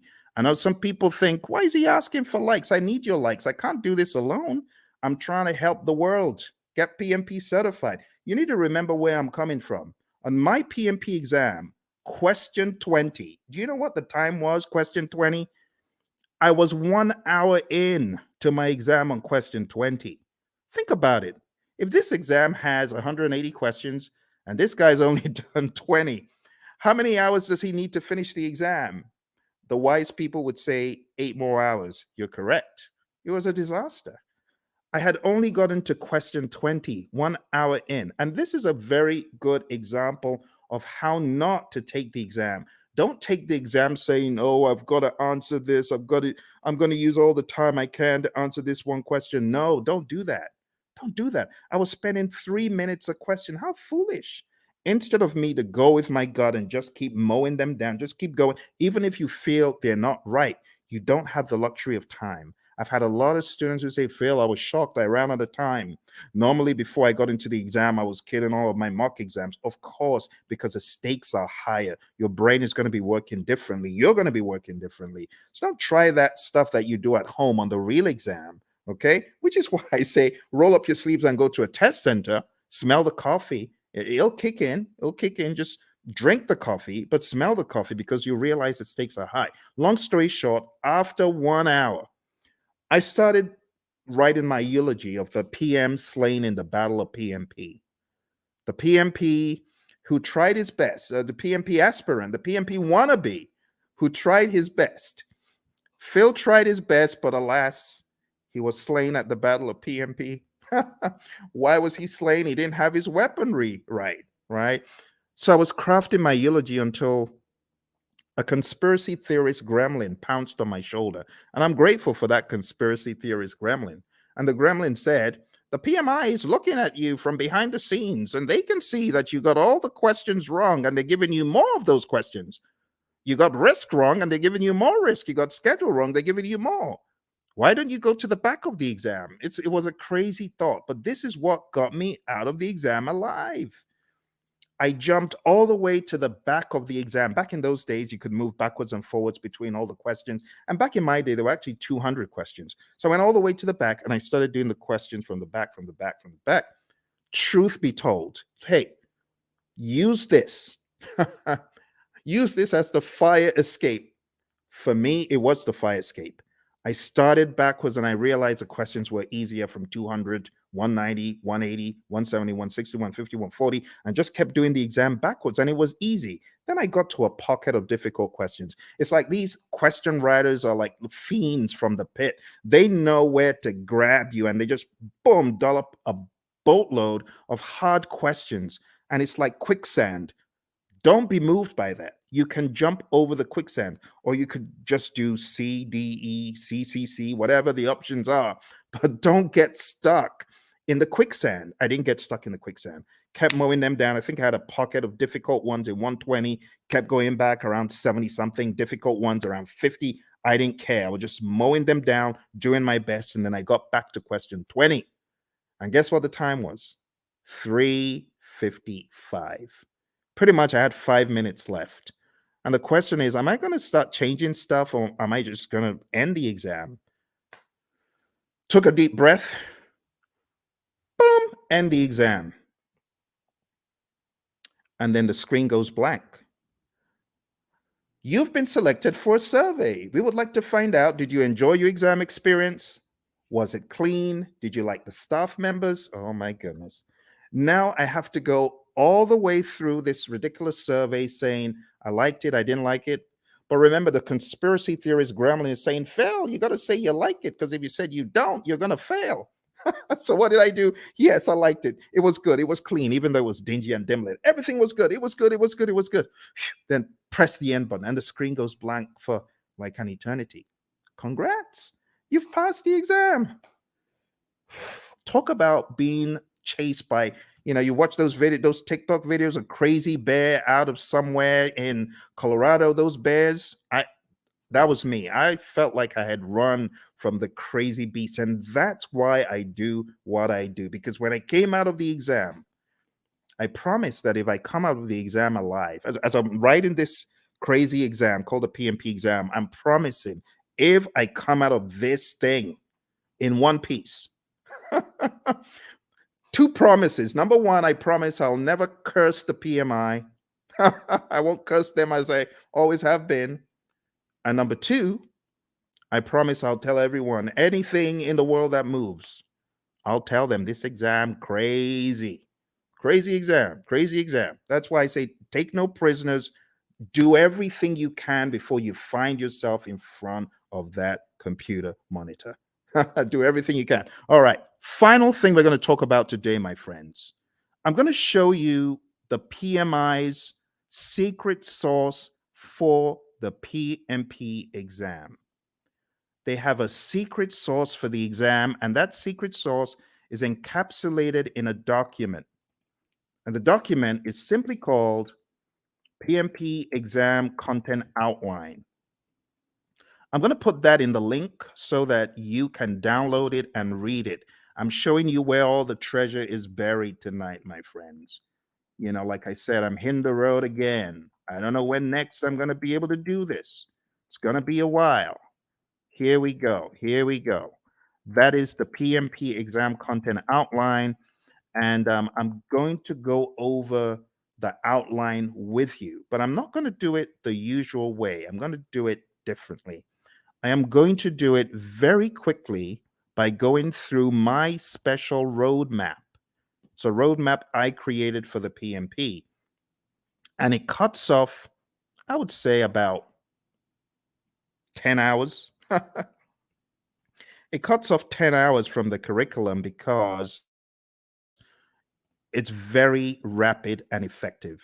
Are you ready? Let's jump into it. Let's jump into it. Here we go. Here we go. For those of you that have been on since we started, thank you very much. I hope you're finding value from it. Your exam is going to have people. 42% of the exam is people, 50% is process, 8% is business. And then you can slice that across 50% Agile and Hybrid, 50% Predictive. Okay? So what am I trying to say? I'm trying to tell you Agile is a beast, a big old beast as big as Predictive. Here's the breakdown one more time. See that? So pay close attention to the process domain, but don't forget, you could slice these into 21, 21 for people, 21 Agile and Hybrid, 21 Predictive.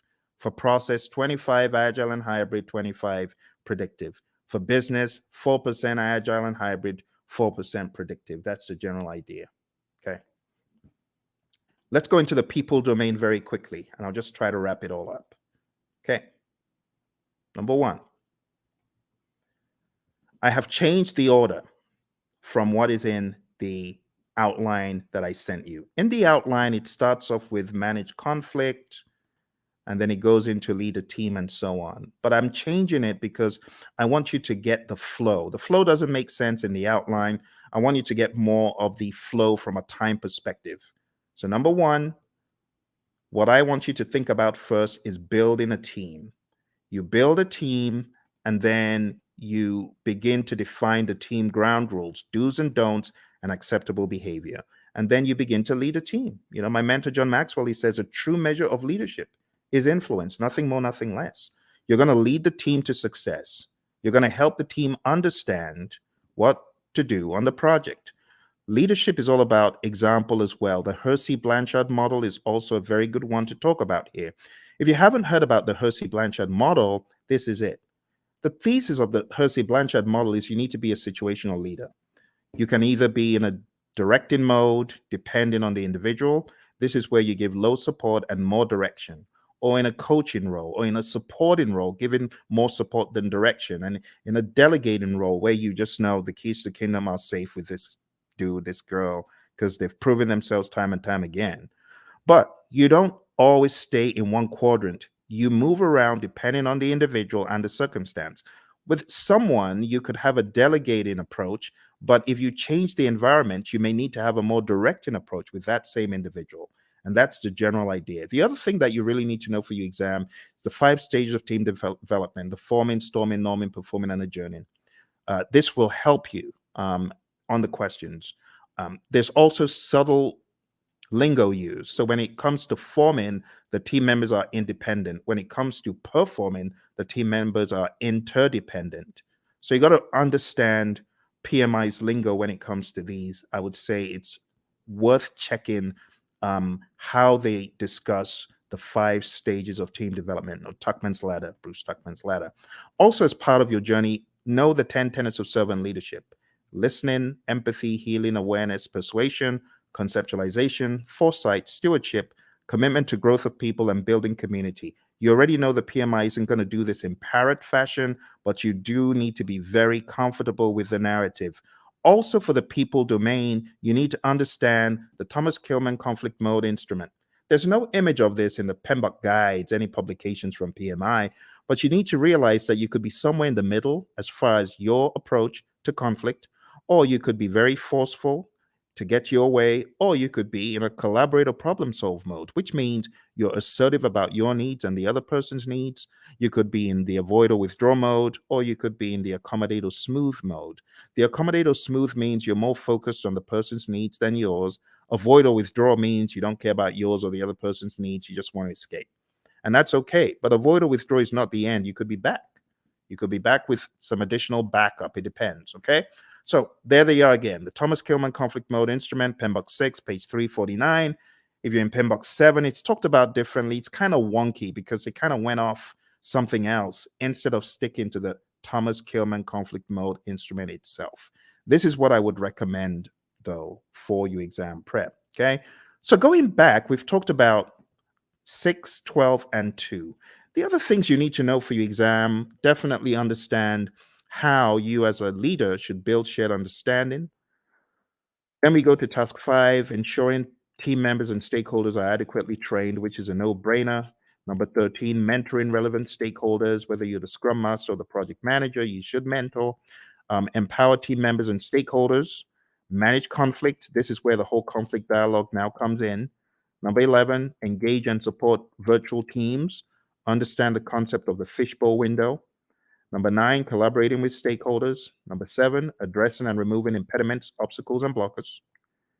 Number 3, supporting team performance through the application of emotional intelligence. Number 14, I beg your pardon, promoting team performance through the application of EI. And number 8, negotiating project agreements. Now, 3 and 14 are very close. Supporting team performance and promoting team performance, they're very similar. Supporting the team means you're there for them, you big them up in a meeting, you don't throw them under the bus. Promoting team performance through the application of EI is different. This means you are emotionally intelligent. Emotional intelligence means you're able to control your emotions, bridle your emotions, and you're also able to influence the emotions of others. And that's the people domain very succinctly.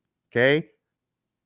As easy as ABC. But don't forget, in the document I sent you, every one of these is broken down into smaller enablers. I would recommend going through the PDF that I put in the chat. That will help get you to excellence in this. Okay? Let's move on to the process domain.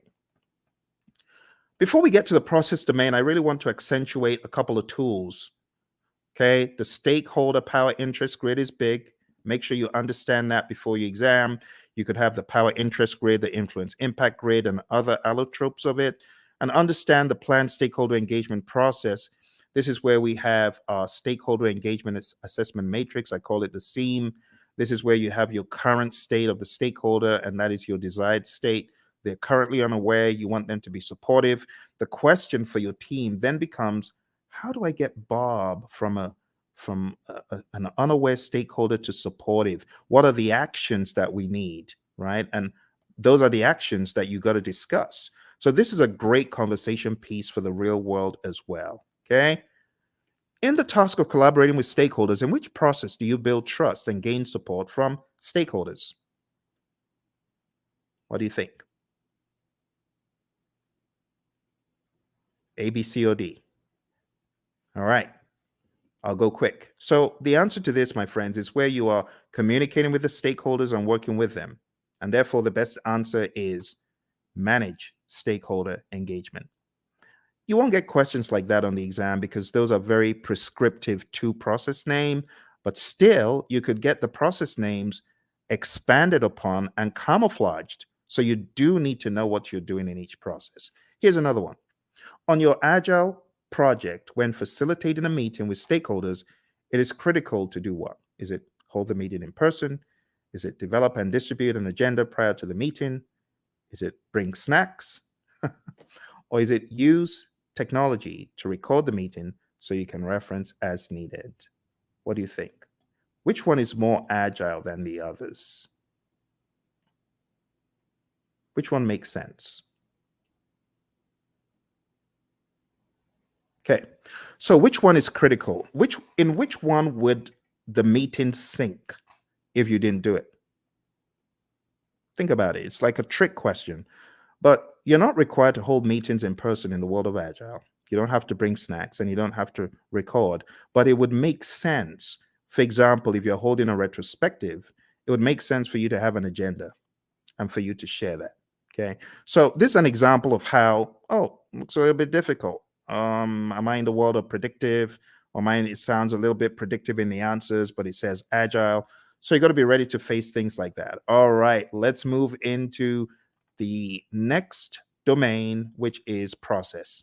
Okay. As usual, we have our roadmap, and these are the things we've just talked about. So I'll be very quick.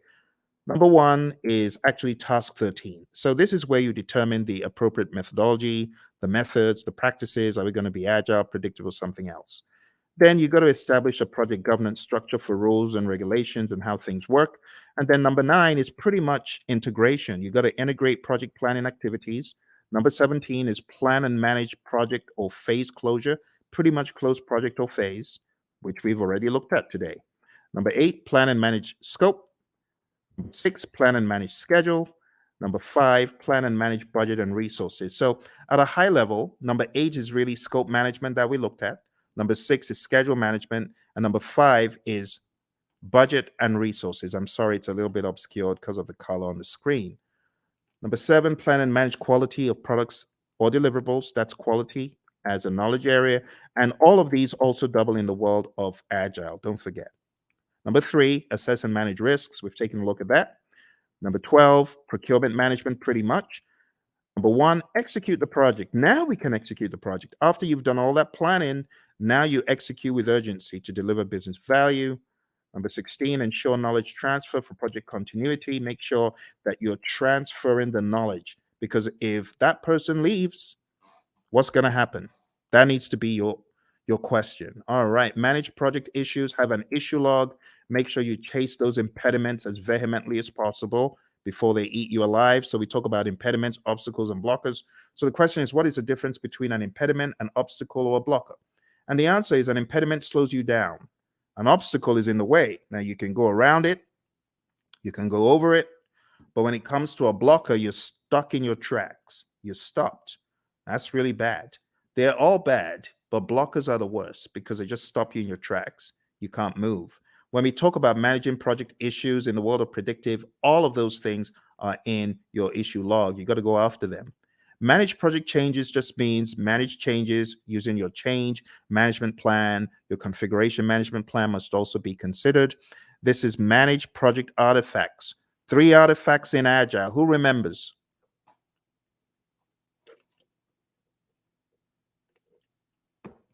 I'm getting some crickets. 3 artifacts we talked about. Does anyone remember?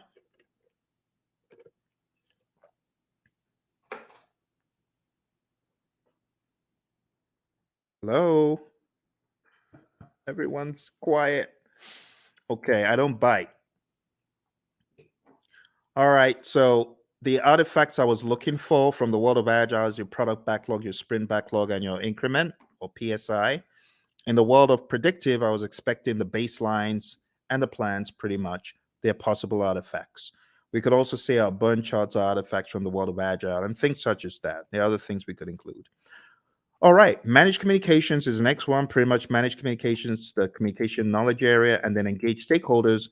pretty much the stakeholder management knowledge area that we've taken a look at. Okay. Don't forget, there's some really important stuff in the Agile Practice Guide as far as the incremental Agile predictive iterative mantra, knowing when one is better than the other. So if there's a low degree of change, but there's a high frequency of delivery, it's incremental, stuff like that. This image is going to help you master. Again, know your Scrum, know your Scrum, know your Scrum inside out. Read the Scrum Guide. Make sure you go to scrumguides.org. As I recommended earlier, read it, go through it, go to Ken Schwaber's website, scrum.org, and make sure you take some of his Scrum basic assessments. They will really help you get very firm in Scrum. And don't forget the PMI's Agile Practice Guide, page 18, table 3-1. This is a table that you do, in my mind, absolutely need to know before your exam. And when it comes to the world of risk, just understand that risk can be positive or negative.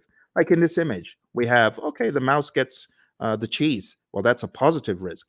Or the trap gets the mouse. Okay, it's a negative risk. But from whose perspective? From the perspective of the mouse. But what if we're talking about the homeowner? From the homeowner's perspective, what if the mouse gets the cheese? That's negative. So you always have to put on your perspective hat. Speaking of hat, the mouse is wearing a hat. So what strategy has the mouse adopted from this? Well, the answer would be mitigate. The mouse is trying to mitigate. Okay. Let's move on to the final domain. The final domain in this narrative, my friends, is a business domain. And in the business domain, we have 4 tasks. Number 1, plan and manage project compliance. Make sure that you are complying. Do not comply, because not complying could be bad. We're going to hear from our buddy Roy very quickly here. He's going to share the agile perspective of compliance. Let's hear what Roy has to say. So, Roy, is this a good word in agile space? Well, maybe it's a necessary word. We certainly don't like it, but it is functionally correct. It is technically the correct word to use. But we do want to make sure that we're aware of what compliance regulations are in place, so that we don't get ourselves in trouble. But I also want to stress that there are actually times when we might intentionally decide not to be in compliance. I've done a lot of work in the finance space, insurance space, and sometimes they're actually having those conversations of, okay, there's a new regulation that just came down the pike. Is it cheaper for us, for at least for right now, to go do that and go make sure that we are compliant, or should we just pay the fees for a period of time and do that work later? So those discussions they're valid discussions, especially when no one's being heard. It's not about that. It's more about this regulation. We just can't get to it right now. It's going to cost us more to do it now versus later. So there's sometimes those discussions happen, but those things are planned. They're understood. There are lots of discussions. Same basic needs, in an agile project as you would in a traditional project. It doesn't really change that much. But again, the difference is how we do it.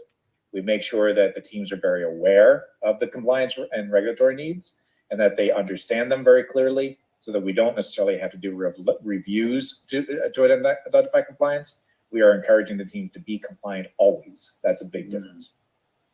All right, good words from our buddy Roy. And like I said, if you want more of Roy and I's training coaching, going down to hpmexam.com, we have tens and tens of hours of both of us going back and forth talking about this stuff over and over again. You could go on to tinyurl.com/elite PMP. You'll be able to join the Udemy course where we have PMBOK 7. We just go to town on PMBOK 7, and you can watch all of those videos there. All right, moving on. Let's go back, and we're talking about business domain. Next thing is evaluate and deliver project benefits and value. So in the world of the PMI, they've become hypersensitive to the concept of benefits and value and outcome. It's no longer just about deliverable. Moving on to task 3, evaluate and address the external business environment changes for impact on scope. This is what a good product owner should be doing. A good product owner should always be scanning the boundaries and saying, what has changed in the environment? How does that affect our project? That needs to be the question. All right. As usual, I want to hear from my buddy Roy about environmental impacts. He always has such great wisdom to share. So let's listen to what my buddy Roy has to share. I hope the sound is coming across properly. It's a little bit different from Zoom's, this mechanism I'm using. So do let me know if you're able to hear the sound of Roy's voice. Let's listen. I'm glad to talk about the backlog. That's a very positive change. Obviously, observing and monitoring and all that sort of thing is really not that much different than you would do. That's a business thing. Your product management community, if you have one, they would be doing these sorts of things. And that part doesn't change. The part that does change, though, is that we're able to make those changes a lot faster. So if something is happening in the market, we don't have to wait 6 months or a year to implement it because of current projects. We change it now, or as early as is practical anyway. And the main reason that we can do that is because it's less impact to our schedule, less impact to our projects. We can make those changes a lot faster with significantly less impact to our project. All right, back to you, Phill. All right, awesome stuff from our buddy Roy. So now you understand the concept of the environmental changes and their impact on scope. We've got one more, and we're going to be done for the night. We're going to be done. So here's your last chance. Type in any questions you have. I'm sorry if you are typing in questions and I'm not seeing them. This is a different platform, so even though it's live, I am unable to see if you have chatted in anything. It's not coming through. You might want to go to LinkedIn and try, because a few moments ago, Lawan was chatting in and it did work for her on LinkedIn. So if you're typing in and it's not working, I am sorry. All right, let's go on to the final one, and it's support organizational change. And you as a project manager, this is your job. Your job is to support organizational change. If the organization is going through change, you got to be a champion for it. You got to make sense making sessions. You got to help the organization, right, in their sense making sessions. You need to spearhead and lead the charge.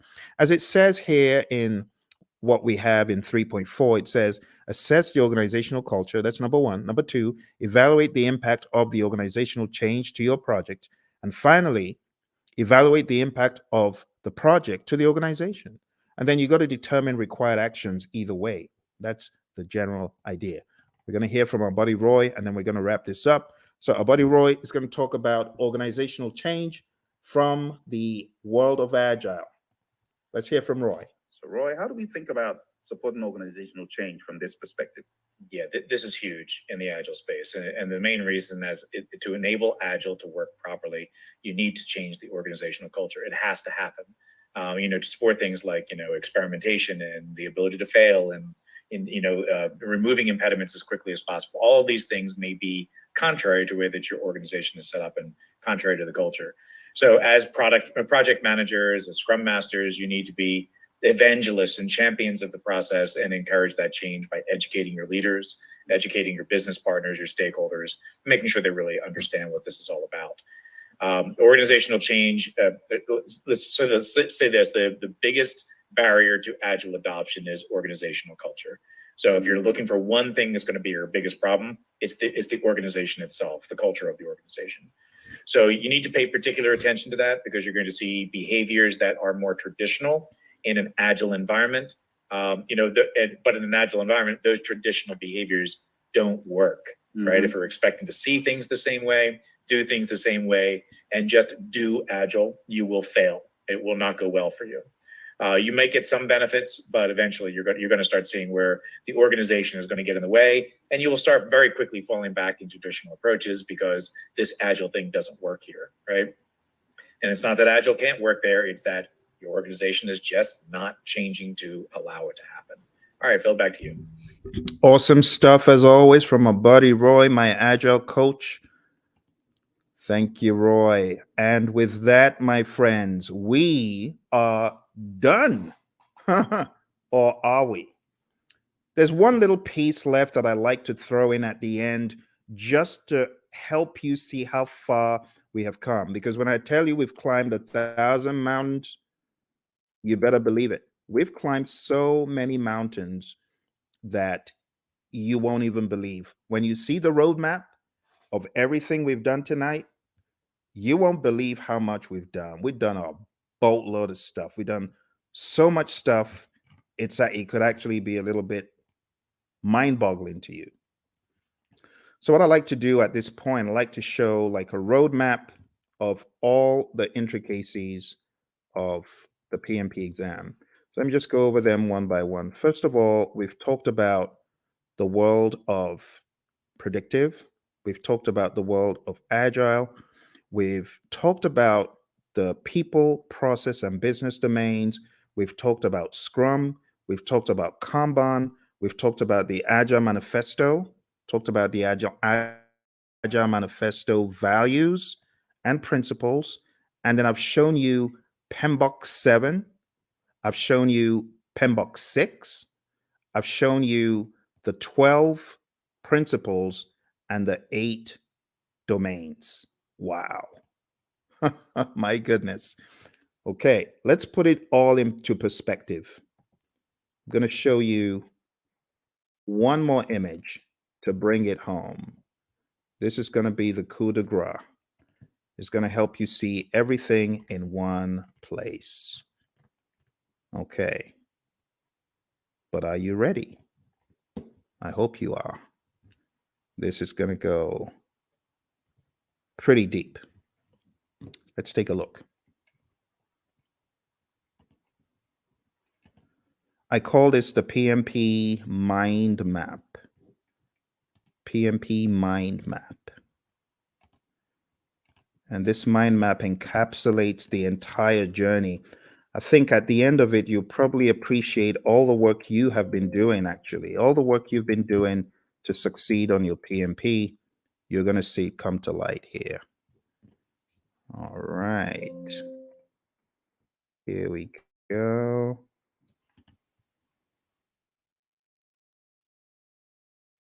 PMP Mind Map. You might have seen a video where I talked about this in the past, but it's always new because of the enormity of what we have done tonight. You ready? Okay. You take myself off the screen so that you can see it. All right. So we've talked about everything here in the world of Agile. See that? Let's zoom in. Agile. Talked about the manifesto, talked about servant leadership, talked about charters, and these are some other pages that you need to focus on. We talked about predictive, 5 process groups, 10 knowledge areas, 49 processes, talked about the principles and the domains, talked about the PMP exam content outline. Quick note on hybrid, if you haven't already read pages 26 to 30 in the Agile Practice Guide, you definitely want to. And then we talked about Scrum. We went through the 353, and then coming to a wider view, we've talked about integration, scope, schedule, cost, quality, resources, communication, risk, procurement, and stakeholder. We've talked about people, process, and business. And then we've talked about some auxiliary things. I told you about my experience on the exam. You got to manage your time. I told you definitely take it at a test center. I wouldn't advise taking it at home. Bad things happen to some people who take it at home. Some people are able to escape unscathed, but trust me, when it happens, when the flying monkeys come out, it's no fun. And I know a lot of people who have encountered the flying monkeys. Get enough sleep for your exam and definitely do a lot of scenario-based tests. If you haven't taken my 200 question test, which you can find, actually, I've got 200 question tests on YouTube. If you haven't taken them, I highly advise that you do. I'm going to put them in the chat. Do that. So a couple of 200 question tests. Let me put in the first one. Go. 200 questions nonstop. And then let's see if I can find the other.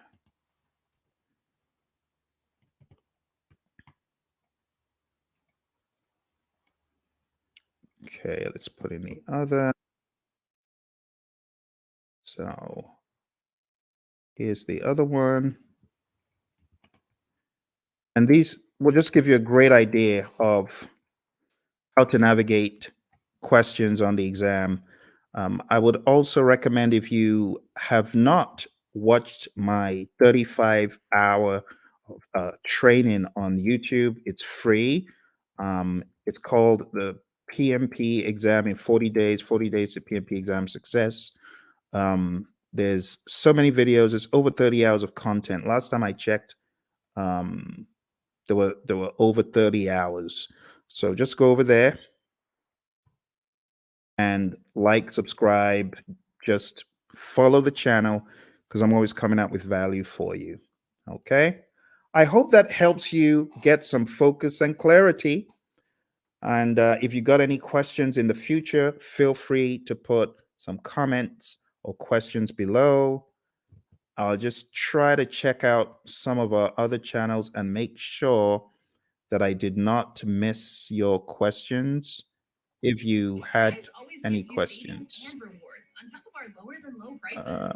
No. That's funny. How is that happening? Oh, dear. I apologize. I had no idea why the ad is playing. It's probably my. Give me 1 moment. I gotta mute.